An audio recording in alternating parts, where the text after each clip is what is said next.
I was asked if I would like to go up to Srila Prabhupada's room in Los Angeles. This was maybe 73. Nandu Kumar invited me. He was his personal servant at that time. He asked me if I'd like to come up. So I said sure. So I went up into Srila Prabhupada's room, and Karandar was there and a few other devotees. Not very many, maybe 2. And it was a very intense atmosphere. We just happened to come in, and they were telling Srila Prabhupada about the situation in Hawaii. And they were telling Srila Prabhupada that the group over there had introduced a system called psychic sleep. And they explained what psychic sleep was, that they would have everyone lie down, all the guests and everything, lie down on the ground. And they would turn the lights way down low, and they would play some kind of mystical music. And then they would suggest different things. It was a kind of like a suggested hypnosis, self-hypnosis type thing. And they would suggest to the people that now massage your legs and, meditate on your your legs being massaged and different things. And then they would suggest, different things during that procedure. You're relaxing, you should relax now, and then think of Krishna and different things. Srila Prabhupada was becoming very upset when he heard this. He said, when I was there, they did not do this. Why have they started doing this after I left?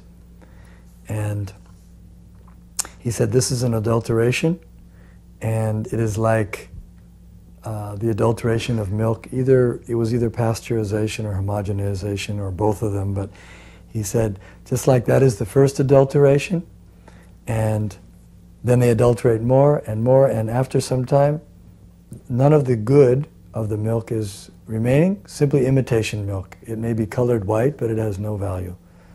He said, similarly, they will begin with this psychic sleep, and they will keep adulterating, and after some time, they will think that they need LSD to enhance their chanting.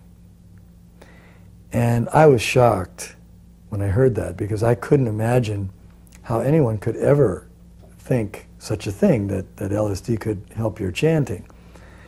And it remained for many years just one of those enigmas. I couldn't quite understand what Prabhupada meant by that, why he made such. And then later on, I was in England, and sure enough, even one of our leaders thought that exact same thing, that LSD would enhance the chanting. So then I remembered that Prabhupada had predicted that if we weren't careful to avoid these kinds of adulterations, it could lead to further adulterations. So Nandalal had come with me. She asked if she could come in the room. She wanted to ask Prabhupada a question. And earlier that day in class, she had asked Prabhupada, how do you become free from envy? And she was explaining to me that this was during the time when Siddha Swarupananda's group was breaking away. And she had heard that Prabhupada had said that they were leaving ISKCON because they were envious of the spiritual master. So she had asked Prabhupada, how do you become free from envy? Oh, not envious of the spiritual master, I'm sorry, they were envious. So she asked Srila Prabhupada, how do you become free from envy? And she was asking for the benefit of the Siddha Swarupananda people. I mean, she was telling me this, she was thinking, well, they were envious, and she was doing this for their benefit. Prabhupada looked straight at her and said, don't envy the spiritual master. So she said to me, he was like maybe thinking I was envious. And I don't want to sound like I'm criticizing her. This is what she was telling me later, and we've discussed this. She was thinking that she wasn't envious and the other people were, and Prabhupada misunderstood her question. So she wanted to ask him further. So she came in the room with me, and when Prabhupada and I had stopped speaking for a while, she said, could you explain further how to become free from envy? And Prabhupada said, just like Prahlad Maharaj, he was never envious, he was never afraid. When something bad happened, he thought, oh, here's my Lord, here's Krishna. And when something good happened, he thought, oh, here's my Lord, here's Krishna. So he was never envious, he was never afraid. And then she asked another question, and Srila Prabhupada looked at her and said a little sternly, read my books, it's all in the books. So she thought that maybe she was just asking questions to be talking, and he was like gently reprimanding her, and that she was envious, and like we all are in the material world, and so he was correcting that for her also. And during the time I was in there, Nipuna, of course, was with me, and this was like 45 minutes to an hour with the 1.5-year-old. So at one point she started playing with the papers on Srila Prabhupada's table, and he said, no, no, no. So I took her away, and then she started playing with his feet, and I grabbed her, you know, she's playing with his feet. I grabbed her, he says, you must learn to instruct this child properly. The papers she should not touch, but my feet, that is all right, they are hers. And then towards the end of the conversation, of course the reason, this is why it was the end, he drank some water, you know, he held the cup up and poured it in his mouth.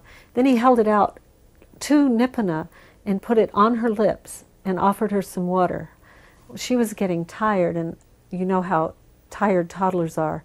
She decided to throw herself backwards and bang her head on the floor and start screaming. And so she threw herself backwards, banged her head on the floor, and Srila Prabhupada pointed to the floor and said, look, you've broken the floor. Your head is not broken, but the floor, you've broken the floor. And she got up, she didn't make a sound. She got up, she turned around, she was looking at the floor and rubbing the floor, and he motioned to me to take her out. So I took her out, but I actually hung around outside, and he was having a massage, and I could hear him speaking to Pandu about the paintings that he was doing, and that was very nice. In '76, we had classes, Prabhupada was giving classes, but there was a lot of women with babies, and so we took turns. One would go one morning, and one would watch the babies, and I'm talking like 2 months, 4 weeks, real small. And we had them in those little seats, you know, that they lay in. So on my morning, I decided it would be real cute to line them all up. So when Prabhupada came out, he would at least look at them, and they'd have that little contact with him. So I got them all lined up, and there must have been at least 5 or 6. And then he came out. Oh, I decided to step aside so that I wouldn't be seen. So, you know, I didn't want to be too close, and I didn't know really what the relationship of the woman should be around Prabhupada. And then, so I could still see him, but he couldn't see me as he came out of the temple. When he came out, he was like, I mean, the look on his face, he was shocked. What is going on? And he was saying, you know, he turned to Kirtananda, you know, where are the mothers? Where are the mothers? You know, and Kirtananda doesn't know where they are, but he's like trying to, oh, they must be around. I'm sure they're not far away.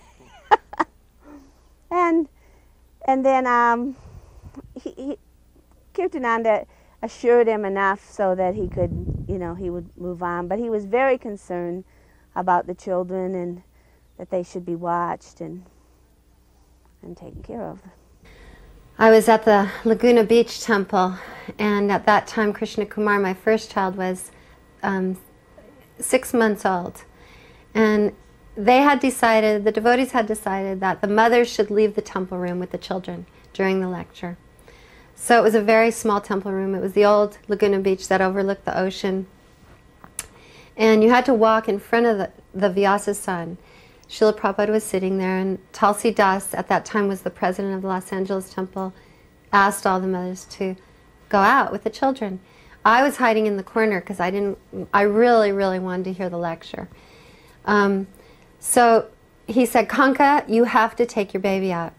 So I was the last mother to leave, and as I'm walking in front of the Vyasa Sun, Srila Prabhupada said to me, where are you going? And I looked, Tulsi was sitting in front of the Vyasa Sun, and I looked at Tulsi with a snarl in my eye and said, he said I had to go out. And Srila Prabhupada said, no. He said, you go sit down.